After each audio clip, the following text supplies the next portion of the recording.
میرے بھائیوں مال کو کئی مرتبہ آزمائش کے طور پہ بھی دیا جاتا ہے، اور اس حوالے سے بھی دو واقعات آپ کے سامنے رکھوں گا، لیکن پہلے کھانا کھلانے کے حوالے سے صحیح ابن حبان کے اندر جو واقعہ ہے، ترغیب اور ترہیب میں بھی یہ واقعہ موجود ہے۔ بعض لوگ اس کی سند اگرچہ اس کے اندر کہتے ہیں کچھ کمزوری ہے، لیکن متعدد احادیث جو انفاق فی سبیل اللہ کی اور کھانا کھلانے کی آیات اس بات کی تائید کرتی ہیں کہ یہ بہت بڑا نیکی کا عمل ہے، بہت بڑا اجر کا کام ہے۔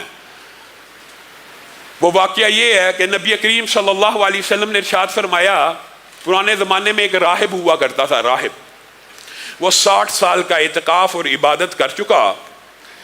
اب اس نے جو نیت کی تھی وہ عبادت اور اعتکاف پورا ہو گیا، 60 سال کی عبادت کر کے باہر نکلا، شیطان ابلیس جو موت کے جھٹکوں تک، موت کے جھٹکوں میں بھی انسان کو گمراہ کرنے کی کوشش کرتا ہے، اور بڑی شدید آزمائش آتی ہے، یہ ایک لمبا چوڑا باب ہے۔ اس وقت بھی بندہ مومن کے پاس آ کے کہتا ہے تکلیف میں ہے؟ ہاں تکلیف میں ہوں۔ مسلمان ہے تو تکلیف میں ہے، عیسائیت قبول کر لے، یہودیت قبول کر لے، فلاں کر لے، تجھے تکلیف سے میں نجات دے دوں گا۔ اس وقت انسان تکلیف کی شدت میں بعض اوقات بہک جاتا ہے، اور اسی لیے نبی کریم صلی اللہ علیہ وسلم نے فرمایا تھا کہ اعمال کا دار و مدار خاتمے پر ہے، اور اسی لیے یہ دعا کرنی چاہیے اللہ تعالی ہم سب کا خاتمہ بالخیر فرمائے، اور اس وقت شیطان لعین کے ہر شر اور ہر فتنے سے محفوظ فرمائے۔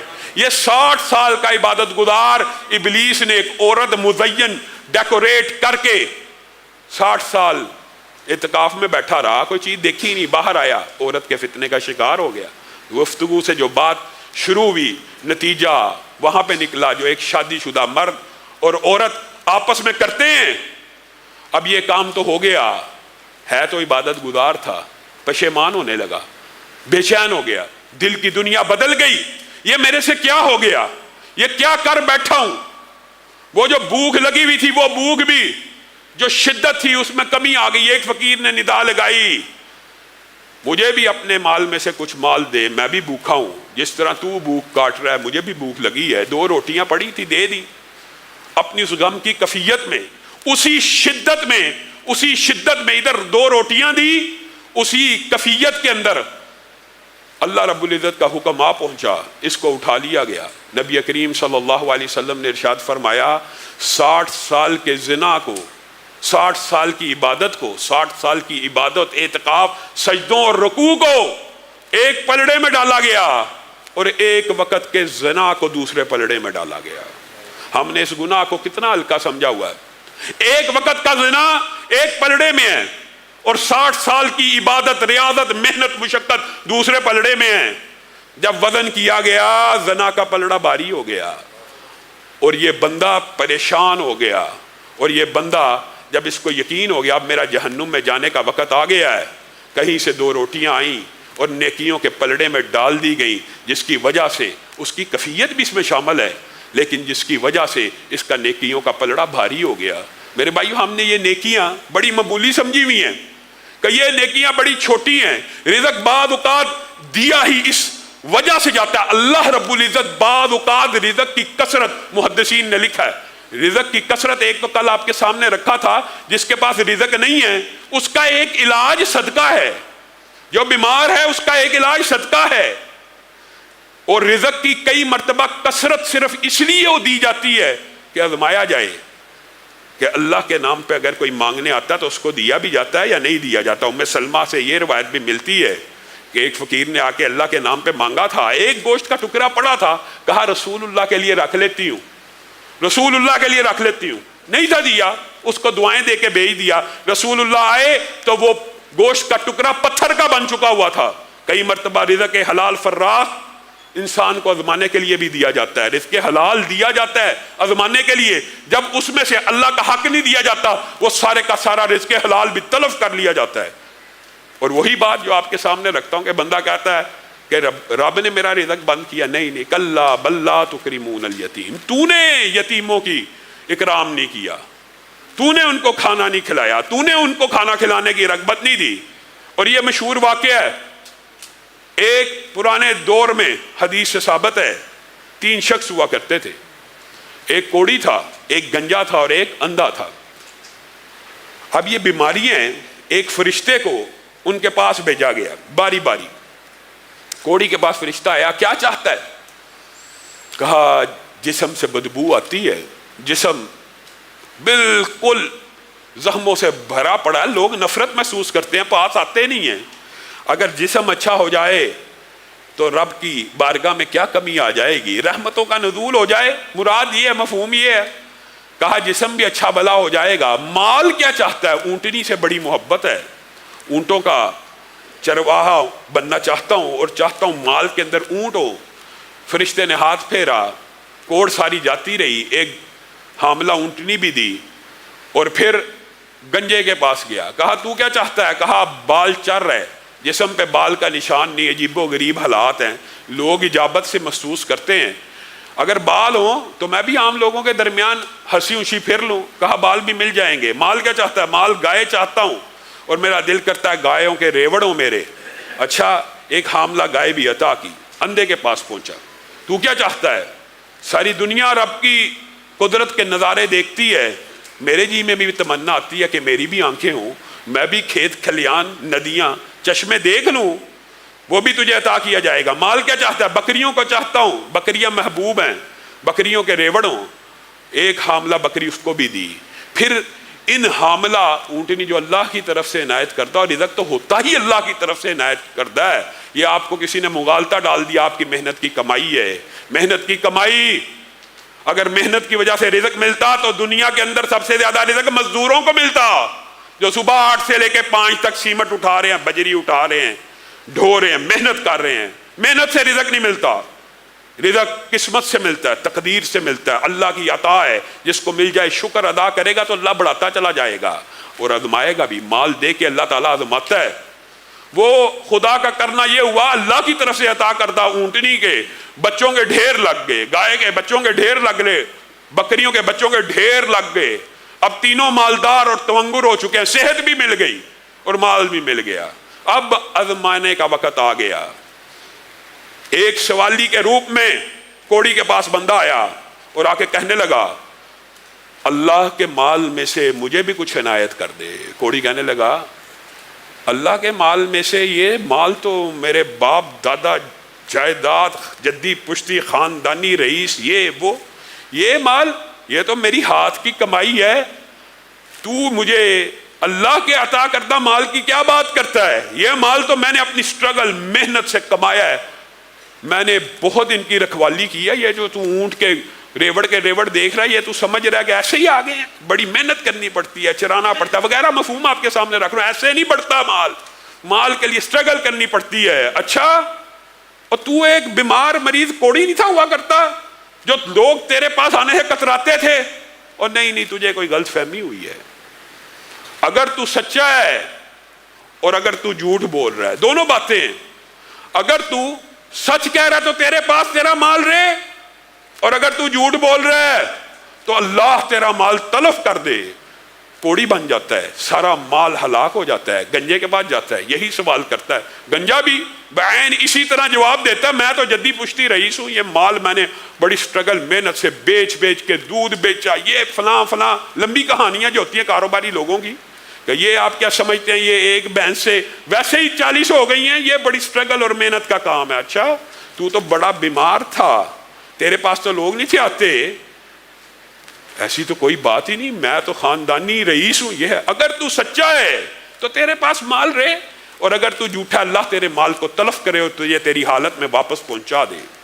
مال بھی تلف ہو گیا, حالت بھی واپس آ گئی, بیمار بھی ہو گیا, مال بھی تلف ہو گیا. تیسرے اندھے کے پاس پہنچا, کہا اللہ کے مال میں سے کچھ دیتا ہے. اس اندھے کی آنکھوں میں آنسو آ گئے. کس رب کا نام لے کے مانگ رہا ہے, کس رب کا نام لے کے مانگ رہا ہے؟ میں اندھا تھا, اس رب نے مجھے آنکھیں دی. کس رب کے نام پہ سوال کر رہا ہے؟ میرے پاس ایک پھوٹی کوڑی نہیں تھی, اس نے مجھے یہ بکریوں کے ریوڑ دیے ہیں. اللہ کی قسم تو نے جس ذات کا نام لیا ہے, یہ پوری کی پوری وادیاں اگر تیرا جی چاہتا ہے لے جا, میں تجھے عطا کر دوں گا. فرشتے نے کہا تیرے 2 بھائیوں کی بھی آزمائش ہوئی تھی, وہ فیل ہو گئے اور تو کامیاب ہو گیا. میں نے اور آپ نے اللہ کا کیا حق ادا کرنا ہے؟ میرے بھائیوں صحیح سند سے ایک واقعہ موجود ہے آزمائش کا اور بھی. یہ تو رسول اللہ صلی اللہ علیہ وسلم نے زمانہ قدیم کا واقعہ بیان کیا. ہم اللہ کے نام پہ کوئی بندہ سوال کرے ہمیں کوئی احساس ہی نہیں ہوتا. والد کی تعریف کر کے کوئی مانگ لے, اپنی بات بھی کر رہا ہوں, کہنے والا اور سننے والے سب اس میں شامل ہیں. والد کی تعریف کی جائے, والدہ کی تعریف کی جائے, حوالے ہوتے ہیں, تعلقات ہوتے ہیں. والد کے دوستوں کا, ساتھیوں کا اکرام کرنا چاہیے, ماں کے ملنے والوں کا اکرام کرنا چاہیے. ماں خدیجہ کے سہیلی کا رسول اللہ اکرام کیا کرتے تھے, لیکن والد کی تعظیم اور اکرام کرنے والا ان کی تعریف کرے اور ان کے حوالے دے کے آپ سے مانگے, آپ فٹ اس کو پیسے دے دیتے ہیں. والدہ کے نام پہ مانگے دے دیتے ہیں. کوئی تعلق رشتہ داری تعلق کی بنیاد کے اوپر آپ سے مانگے آپ دے دیتے ہیں. اللہ کے نام پہ مانگے جس کی سب سے زیادہ حیا کرنی چاہیے, اللہ کے نام پر جس کی سب سے زیادہ حیا ہونی چاہیے, اس کا جواب یہی ہوتا ہے اللہ تیرا بھلا کرے, اللہ تیرا بھلا کرے. اسی لیے رسول اللہ صلی اللہ علیہ وسلم کو کہا گیا سائل کو دھتکارنا نہیں ہے. اور یہ امی عائشہ بیان کرتی ہے اور امہات المومنین کہ رسول اللہ صلی اللہ علیہ وسلم کی زندگی میں کبھی ایک دفعہ بھی ایسا واقعہ نہیں آیا کہ کسی نے رب کے نام پہ مانگا ہو اور رسول اللہ نے عطا نہ کیا ہو. میں اور آپ اپنے گریبانوں کو ٹٹول لیں, مال کیوں دیا اللہ نے؟ کیا ان کے اندر مانگنے والوں کا حق نہیں ہے؟ پھر شیطانی وسوسے ہیں عجیب و غریب قسم کے, شیطانی وسوسے. اور یار یہ پیشہ ور بیکاری ہے, یہ ایسے ہے, یہ ایسے ہے. وہ حدیث ذہن سے نکل گئی کہ ایک بندے نے صدقہ کیا حسن نیت کے ساتھ, مشہور ہو گیا, بادشاہ کو صدقہ چلا گیا. اس نے کہا اوہو میرے صدقے کا تو بیڑا غرق ہو گیا. اگلی رات پھر صدقہ کیا, مشہور ہو گیا, تو وائف کو صدقہ کسی نے دے دیا. اس نے کہا اللہ تعالیٰ میرا صدقہ ہی نہیں قبول کر رہا. برے لوگوں, مالدار لوگوں کو صدقہ جا رہا ہے, پھر صدقہ کیا, چور اور ڈاکو کو چلا گیا. خبر دی گئی تیرا صدقہ ضائع نہیں ہوا, تیرا صدقہ ضائع نہیں ہوا. بادشاہ اور مالدار کو اگر صدقہ چلا گیا تو ہو سکتا ہے اس صدقے کی وجہ سے وہ بھی مال کو نکال لے. چور اور ڈاکو کو صدقہ چلا گیا تو شاید چوری اور ڈکیتی چھوڑ دے. تو وائف کو اگر صدقہ چلا گیا, تیری نیت تو نیک تھی, تو نے تو اللہ کے نام پہ دیا تھا, شاید برائی سے رک جائے. ہاں تحقیق کرنی چاہیے, پیشہ ور بیکاری ہے اس کو نہ دے. لیکن یہ کیا بات ہوئی کہ اللہ کے نام پہ مانگنے والے کو ہر وقت صرف دھتکارا ہی جائے. اس واقعے کے بعد اس امت کا ایک واقعہ موجود ہے صحیح سند سے. یہ واقعہ ایک نوجوان کو اس کے گھر والوں نے کہا کہ جائیے مال لے کے آئیے, گھر میں کھانا پینا کوئی نہیں, گھر کا مال اکٹھا کرتا ہے, بیچ کے 1 درہم کا کھانا لینے کے لیے نکل جاتا ہے. رستے میں دیکھتا ہے 2 بندے آپس میں لڑائی کر رہے ہیں, 2 بندے آپس میں لڑے. کس بات پہ لڑے ہو؟ اس نے میرا 1 درہم دینا, اگر اس نے نہ دیا میں آج ایسی تیسی کر دوں گا اس کی. اور اللہ کے لیے نہ لڑو, 1 درہم مجھ سے لے لو, اللہ کے راستے میں 1 درہم انفاق کرتے, میرے سے لے لو. آپس میں لڑائی, مسلمانوں نہ لڑو, آپس میں نہ لڑو, میرے سے لے لو. اس کو دے کے واپس آتا ہے, کہتا وہ 1 درہم جو تھا وہ تو لگ گیا ہے. بیچاری خاتون خانہ دوبارہ اون کا, کات کا, سوت کا, جتنا بھی گھر میں مال ہوتا ہے اکٹھا کرتی ہے اور اس کو کہتی ہے جا اب اس کو بیچ کے لے آ. وہ کچھ تھوڑے سے پیسے ملتے ہیں, ایک مچھلی والے کے پاس جاتا ہے, ایک پرانی سی باسی سی مچھلی اس پیسوں کے عوض اس کو دے دی جاتی ہے.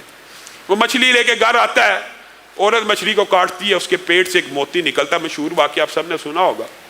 موتی نکل آتا ہے, ایک جوہری کے پاس جاتا ہے 40,000, دوسرے کے پاس 80,000, تیسرے کے پاس 1,20,000 درہم اس کا ریٹ لگتا ہے.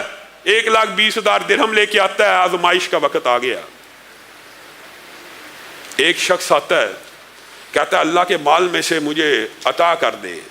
وہ نوجوان اس کو کہتا ہے کس رب کا نام لیا؟ اللہ کی قسم بالکل کنگلا تھا, بالکل پیسے پاس ہی نہیں تھے. 1 درہم سے ایک مچھلی لی, اس سے اللہ رب العزت نے 1,20,000 درہم عنایت کیے. تو نے جس رب کا نام لیا ہے آدھے تیرے ہوئے آدھے میرے ہوئے. کہا نہیں رک جا, میں آزمائش کے لیے بھیجا گیا تھا. یہ جو 1 کے بدلے میں 1,20,000 درہم ملے, یہ تجھے ابھی اجر و ثواب کا 20واں حصہ ملا ہے اور باقی اللہ نے اپنے پاس رکھے ہوئے ہیں. 1 درہم خرچ کرنے کا کئی مرتبہ اجر و ثواب یہ ہو جاتا ہے. اور میرے بھائیوں یہ بات بھی یاد رکھو, اپنے صدقے اور زکوٰۃ کو تان و تشریح کر کے ضائع نہ کرو. قول معروف و مغفرۃ خیر من صدقۃ یتبعھا اذی. اچھی بات، آپ کو پتہ ہے اسلام کا یہ سب سے بڑی خوبصورتی ہے کہ اچھی بات بھی صدقہ ہے، قول معروف بھی صدقہ ہے. حتیٰ کہ رسول اللہ صلی اللہ علیہ وسلم نے کتنی عجیب بات کی ہے کہ 360 جوڑ ہیں ہر مسلمان کے اوپر لازم ہے ہر روز ان کا صدقہ ان کو جوڑوں کے اندر سے اپنے آپ کو گروی سے نکالے. اس کے اندر اللہ اکبر بھی صدقہ ہے، الحمدللہ بھی صدقہ ہے، سبحان اللہ بھی صدقہ ہے، نماز بھی صدقہ ہے. حتیٰ کہ اسلام اتنا خوبصورت مذہب ہے کہ راستے میں سے کوئی تکلیف دہ شے کو پیچھے کرنا بھی صدقہ ہے. اور نبی کریم صلی اللہ علیہ وسلم نے کہا میں نے جنت میں اس شخص کو چلتے ہوئے دیکھا ہے جس نے ایک تکلیف دینے والی ٹہنی کو راستے سے پیچھے ہٹایا تھا. اپنے صدقوں کو تکلیف دے کے، اذیت دے کے، احسان جتلا کے ضائع نہ کرو، وہ ضائع ہو جاتے ہیں. ہاں، لا تبطلوا صدقاتکم بالمن والاذی. جب احسان جتلا دیتے ہو، دیا اللہ کے لیے تھا، دیا تو اللہ کے لیے ہوتا بندے نے، بعد میں اس بندے سے کبھی زندگی میں کوئی کام پڑ گیا، میں تینوں تیری مشکل وقت تے پیسے دیتے سن، اس کام کے عوض دیے تھے، اللہ کے لیے دیے تھے. احسان کر کے اپنی اس نیکی کو بھی ضائع کر رہے ہو، اپنی اس نیکی کو بھی خراب کر رہے ہو. اللہ رب العزت جو کہا گیا، جو سنا گیا، اس کو سمجھنے کی توفیق عنایت